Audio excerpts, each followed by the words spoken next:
Hello, my name is PokerFaceAvata and this is This Week in Speedrunning episode 11. There wasn't an episode last week and I'm sorry for that. I already explained everything on Twitter, but for those who missed it, I wanted to move the episode by a day to be able to take an exam on Friday, only to be struck with fever and stomach aches for the entire weekend. But hey, we're here, so let's see all the things that happened recently. About a week ago, a user named HecticX got a new world record in Spelunky to any percent with a 138 and 650, beating his own world record by almost 5 seconds.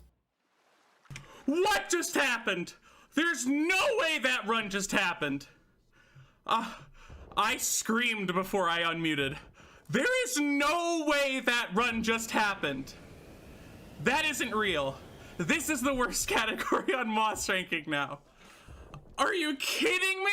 In the run, he also didn't collect any gold, which is a requirement for a separate no gold category. Not only did he get 2 world records at the same time, which happened for the first time since the categories were agreed on, he also beat the no gold world record by 17 seconds, absolutely demolishing the previous one by DT. Even a 5-second improvement in a 2-minute run sounds really solid, let alone 17. He also beat the any percent world record yet again, not long after that with a 138 and 116 milliseconds. Huge congrats to Hectic and special thanks to Kizhe for telling me about this. The GTA series has quite some news on its hands for the past 2 weeks. First of all, GTA The Ballad of Gay Tony, the standalone expansion pack for GTA 4, got 3 new world records in the span of just 2 days recently. Kamix0320 has been very active and as a result, the game went down from a high hour and 37 minutes to a high hour and 33 minutes in the any percent category.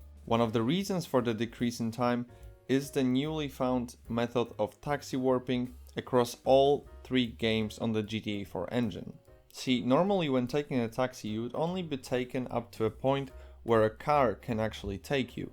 Using this new method, the driver will take you quite literally to any place you mark on the map, allowing for time saves across all 3 games. Congrats to Kamix on the new world records. If you're not familiar with how quickly GTA San Andreas can be beaten nowadays, the any percent category takes less than 15 minutes. AJS or Arbitrary Jump in script allows one to warp from Rider, the second mission in the game, to the last part of the last one.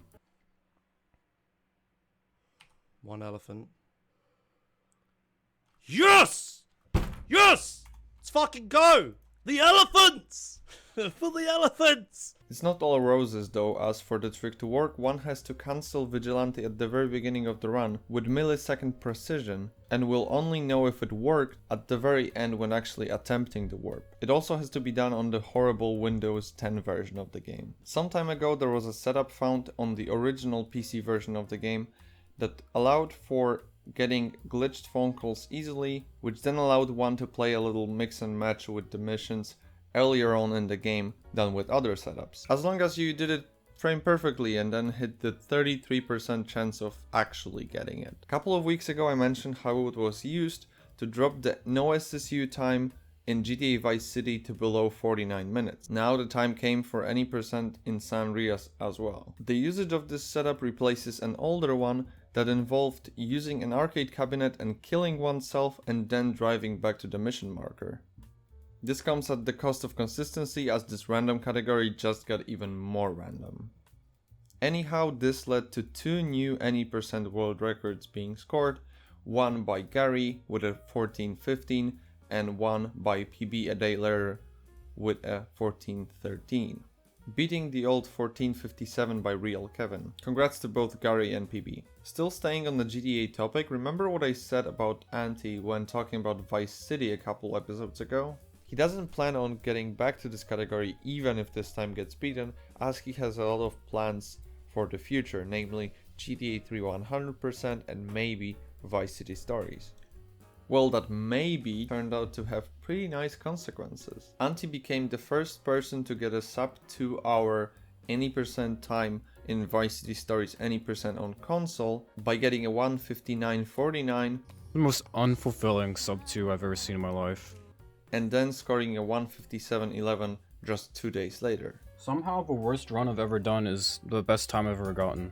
As Anti told me himself, runners didn't have much luck finishing good runs recently, and that's why Fialhito's run he beat when scoring the sub 2 wasn't well optimized. He also said there are still full minutes to be saved in the run, and he will be attempting to do so. Good luck to him, and thanks a lot for clarifying stuff for me. Sometimes people connect multiple games and make it a separate category to finish them all. Sometimes it can lead to pretty ridiculous results. Just like with 3D Mario 1862, which consists of getting 120 stars in Super Mario 64, 120 shines in Super Mario Sunshine, 120 stars in Super Mario Galaxy, 242 stars in Super Mario Galaxy 2, 380 stars in Super Mario 3D World, and all moons in Super Mario Odyssey. It recently got a new world record by King J0444, who got the first sub 37 hours time with a 36:52:26.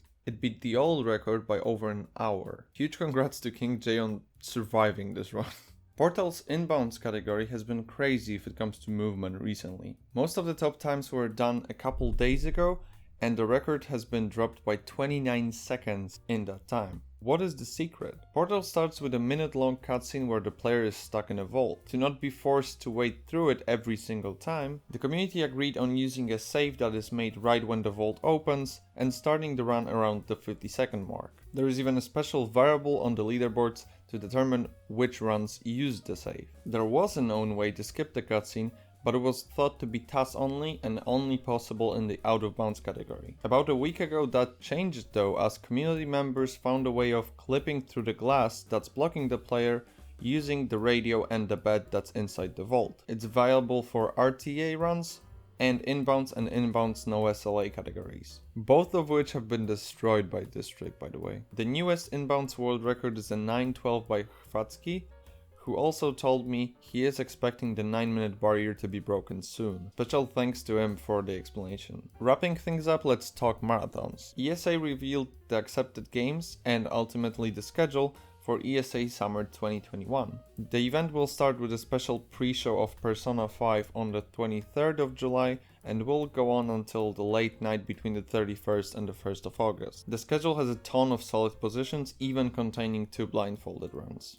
If you want to see more, and you should, check out their page, the link will be in the description. And that would be all for this week. Thanks a lot for watching, don't forget to leave a like if you liked the episode, and subscribe to not miss future ones. Leave a comment if you have anything to add. The show's Twitter is TWI Speedrunning, make sure to DM me there if you have any speedrunning news you consider worth sharing. Thanks a lot in advance. From all of us here at This Week in Speedrunning, thank you very much, and see you next week.